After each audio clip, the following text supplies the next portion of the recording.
All right, so what did you guys come up with for the proportion of juniors planning on attending prom? 0.56. What about proportion of seniors? 0.64. So what would the difference in proportion of juniors and seniors be doing P1 hat minus P2 hat, or juniors minus seniors? Negative 0.08, absolutely. So 0.56, 0.64, negative 0.08.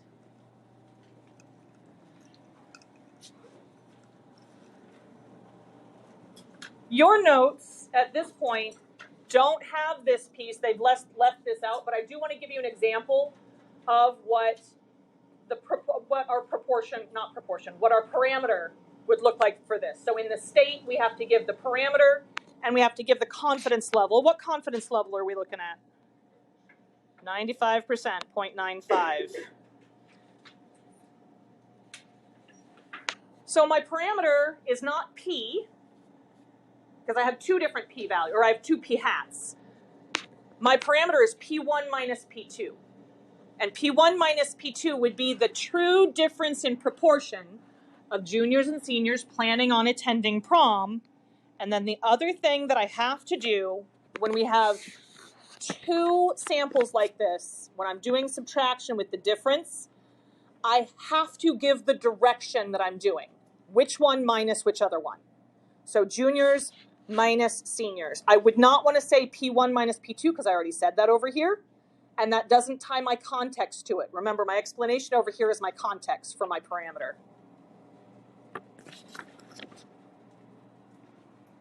So on the parameter, it is P1 minus P2. Now it is not the true proportion, it is the true difference in proportion of whatever, whatever. And then give the direction of your difference. Which one are you subtracting from which one?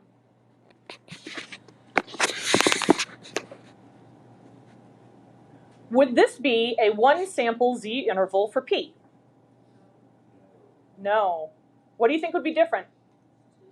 Two sample. Still a Z interval. Is my parameter P? What is my parameter? P1 minus P2. So my plan is a two sample Z interval for P1 minus P2. Something I want to point out for both my parameter and the name of the procedure that we're using. There are no hats anywhere here. The procedure that I'm using is for my parameter. It's a test for my parameter, so no hats. Number two, they had us checking conditions, which is also part of the plan step. That's why I stuck this in here between number one and number two. Do we meet our randomness? Yes. Give me some evidence.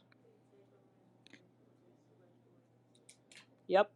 So we need independent random samples. We have two samples here. They have to be independent of each other, which means there's no overlap between our groups here. Since we are doing juniors and seniors, and so far as we know, there's nobody that fits in both of those categories at the same time, random sample of 50 juniors, random sample of 45 seniors. You do have to cite both of those. Why do we need randomness again? So we can generalize to the population. Do we meet our 10% condition? Yes. How many times do we have to check this? Twice. One for each. So we have to do our juniors. How many juniors did we sample? 50. So we would have to have at least how many juniors? Need at least 500 juniors. What about seniors? Have to have at least 450 seniors. What is our 10% condition checking for again? Independence. Why do we need independence? Absolutely. It's so sampling without replacement is okay, because we're not picking somebody for this sample and then throwing them back into the pot so they can be chosen again. Sampling without replacement being okay is what I need so that I can use my standard deviation formula. If I don't have that independence, I'm stuck and I can't move forward. Large counts, how many times do we have to check this? I mean, technically 4, right? Because we have to check p hat and 1 minus p hat, and we got to do it for the juniors and for the seniors. So my juniors, n times p hat 1 has to be greater than or equal to 10. What was our p hat for juniors? 0.56. So I have 50 times 0.56. That gives me 28. 28 is bigger than 10. And then I have to do 50 times what? 0.44. 50 times 0.44 gives me 22. Still bigger than 10, so we're good there. Then we have to do the exact same thing for our seniors. So seniors, n times p hat 2 and n times 1 minus p hat 2. What was our p hat for seniors? 0.64. So 45 times 0.64 gives me 29 seniors. That's bigger than 10, so we're good. And then what's 1 minus p hat 2? 0.36. 45 times 0.36 gives me 21. What is large counts checking for again? Normality. The reason we need to check for normality is so that the sampling distribution of p hat 1 minus p hat 2 is approximately normal.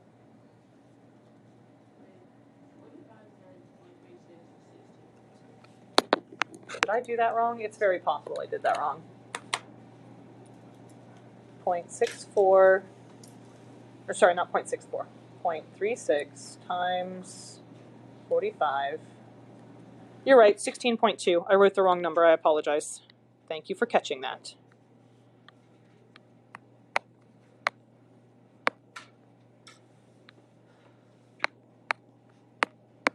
$16.4. That means I probably did the other one wrong too. I probably multiplied 50 by 0.64. 45 times 0.64. Yep, 28.8.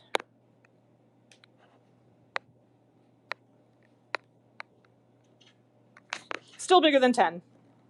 I apologize for my mistyping there, miswriting. General formula. Step 3 is our do step. What kind of a thing are we doing on this? What procedure did we say we were using? Does anybody? Two sample. Two sample Z interval for P1 minus P2. Yes, two sample Z interval. We're finding an interval. So my general formula there is point estimate plus or minus margin of error. That's how we find all of our intervals. My specific formula is the one that I'm actually going to be plugging into here. So my point estimate is going to be represented by what? Think about what I had you guys do up on number 1. What would our point estimate be?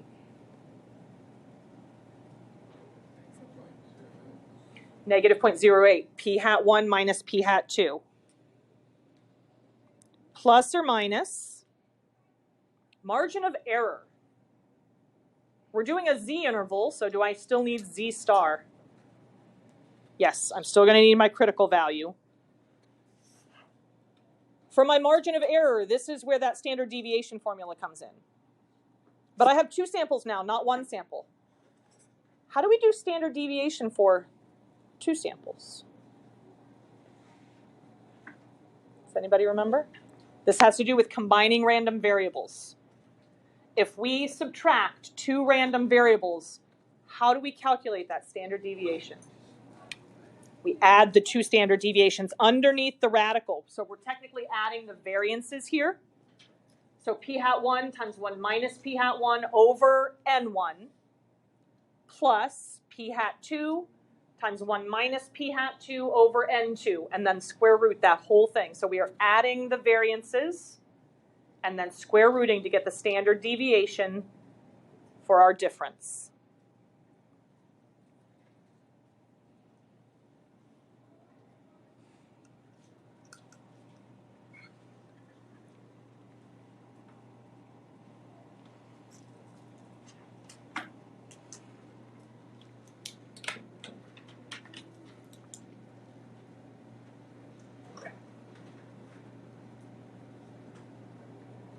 Oh, I figured out why I made that mistake earlier. It's because the answer key has a mistake on it. So what are we going to get for our point estimate? P hat 1 minus P hat 2. What's going to go right here? Negative 0.08. Subtract those two. To do our critical value, remember that is inverse norm of 1 minus whatever my confidence level is, divided by 2. That's where we're getting these numbers from. Inverse norm, 1 minus confidence level, cut it in half, because you're finding how big is the tail, and then how many standard deviations away from the mean is that tail. And then we plug in our P hat 1 and P hat 2. I'm going to give you guys a minute to do these calculations, and I want you to calculate that confidence interval.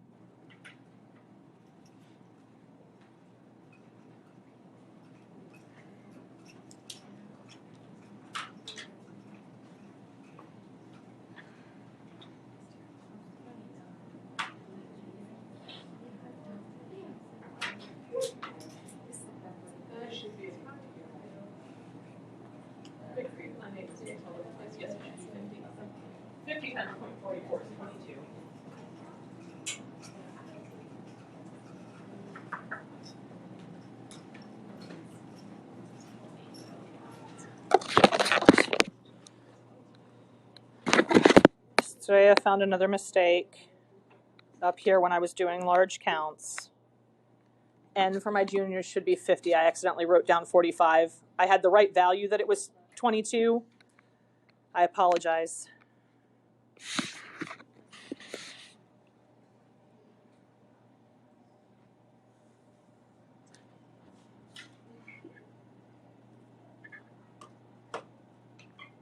One thing I can definitely say, and is the reason for some of my mistakes up here, on a difference of proportions, don't rush through it.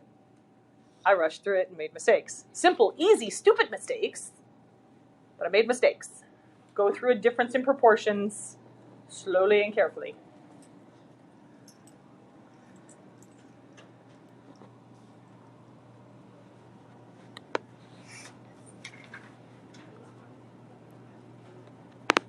So I know it's going to come out to be negative 0.08, plus or minus, what's the margin of error?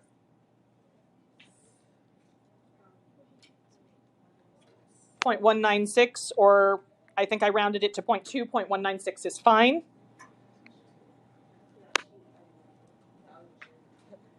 So 0.196 or 0.20, either one is fine. Like I said, I'm going to continue looking to find out exactly what that tolerance level is, like how much rounding is too much rounding.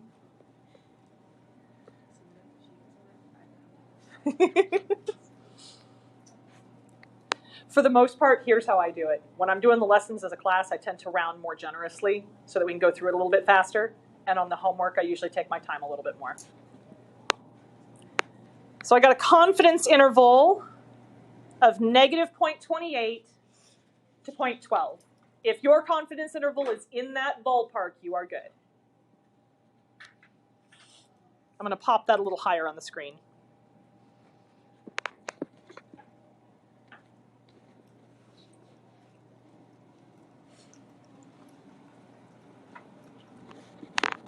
How would we conclude this?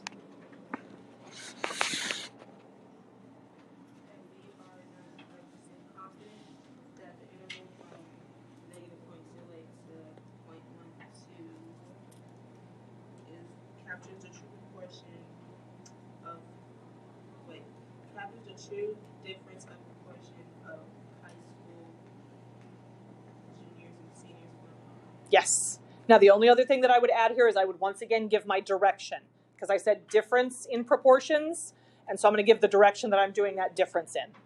So we are 95% confident that the interval from negative 0.28 to 0.12 captures the true difference in proportions. Remember, our parameter is not a proportion. Our parameter is a difference in proportions. Of juniors and seniors planning on going to prom. Juniors minus seniors. So part of my parameter, and then again in my conclusion, I'm going to give the direction of that difference.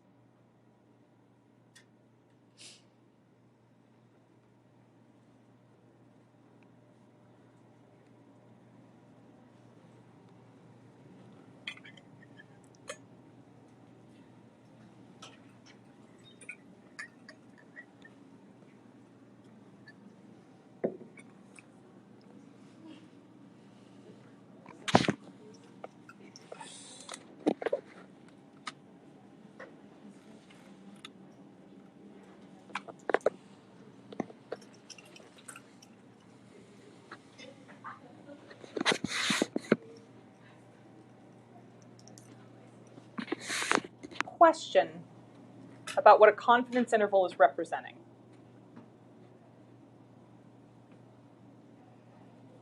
What is a confidence interval telling us? Yes. Yes. Is it giving me all the possible values for our true difference in proportion?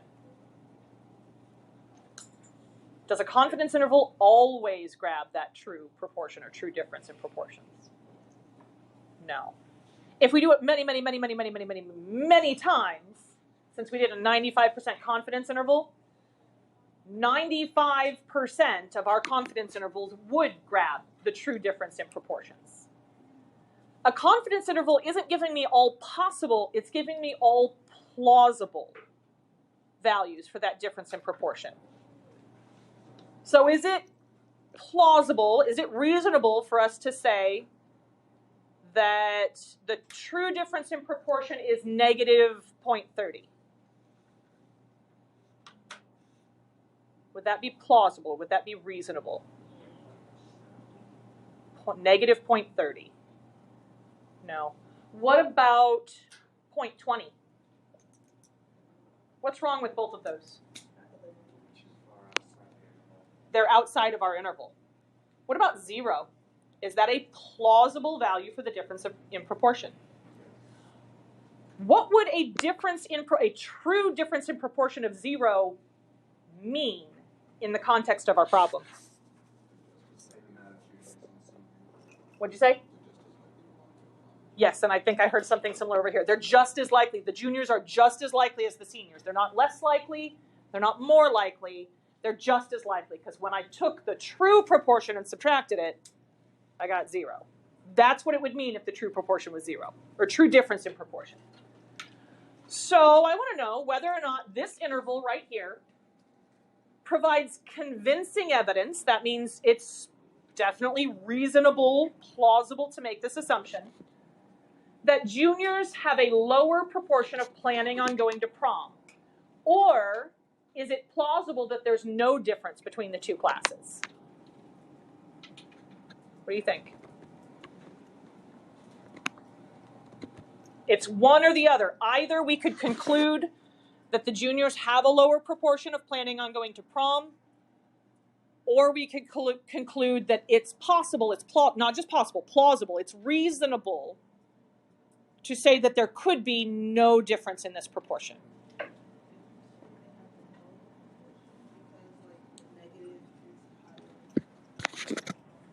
That's what I feel like a lot of people's gut would say on this one.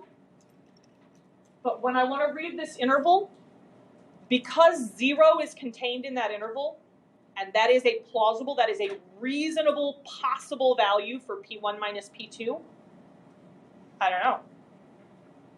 It might be that juniors are less likely to go. It might be that juniors are more likely to go, because positives are also a plausible value for P1 minus P2. 0 is a plausible value, so we can't conclude. I don't have convincing evidence. I have some evidence, because when we did P hat 1 minus P hat 2, we got a negative. So we have some evidence, it's just not convincing. So my answer for number 4 would be to say that it is plausible that there's no difference in proportion because the confidence interval contains 0. We do not have convincing evidence that there's a difference in the proportions of juniors and seniors planning on attending prom. And here's kind of a quick go-to. If we had gotten 2 positive values, then that means juniors minus seniors was coming out with a positive number, then that would be a higher proportion of juniors. 0 would not be in that interval at all. If we'd gotten 2 negative numbers back, then seniors would be more likely to go because their proportion was always higher. If I get a negative and a positive in my interval, it's plausible that there is no difference here.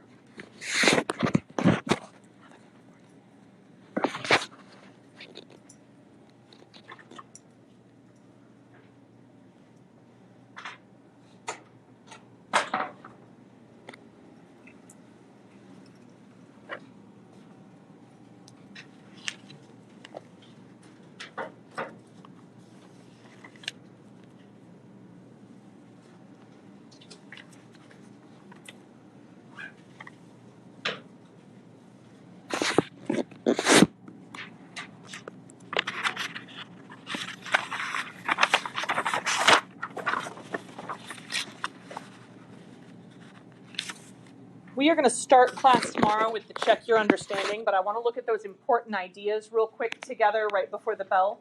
The homework that you guys picked up on your way in the door, by the way, is due on Thursday.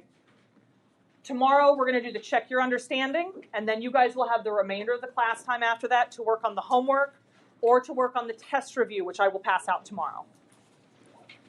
Test is next Monday. We're going to spend tomorrow. You guys will kind of have some independent review time where you can work on homework and the Chapter 8 test review. Thursday, we will do a practice FRQ question so that we can see what an AP exam question like this looks like. And on Friday, I will take any questions you guys have off the test review. I'll work through anything that you want to see as long as we have time for it. And then Monday is your test. I will take questions by Canvas over the weekend if you guys are studying and you get stuck on something. Will you be staying after on Wednesday? Yes, I'll be staying after school tomorrow. Okay. Yep. All right, quickly on the back side. Confidence interval for P1 minus P2. We still do state, plan, do, conclude. Make sure that you're talking about the true difference in proportions. It's a 2-sample Z interval for P1 minus P2. Checking your conditions. You have to check that both samples are random. You have to check the 10% condition for both populations and large counts for both populations. Don't forget on your margin of error, you add the variances. You have the formulas on that yellow page, on that golden page that I let you use on the test. And I will show you when we start reviewing. I'll pass them out so you guys can look and locate everything on that page so you know where to find it. And then your conclusion, we are 95% confident that. Convincing evidence, if it's 2 positives in our interval, then the first proportion is greater, or P1 would be greater. If you get a negative, then the second proportion is greater. And if you get a positive, we don't have convincing evidence of anything. I hope that you guys have a fantastic rest of your day, and I'll see you tomorrow.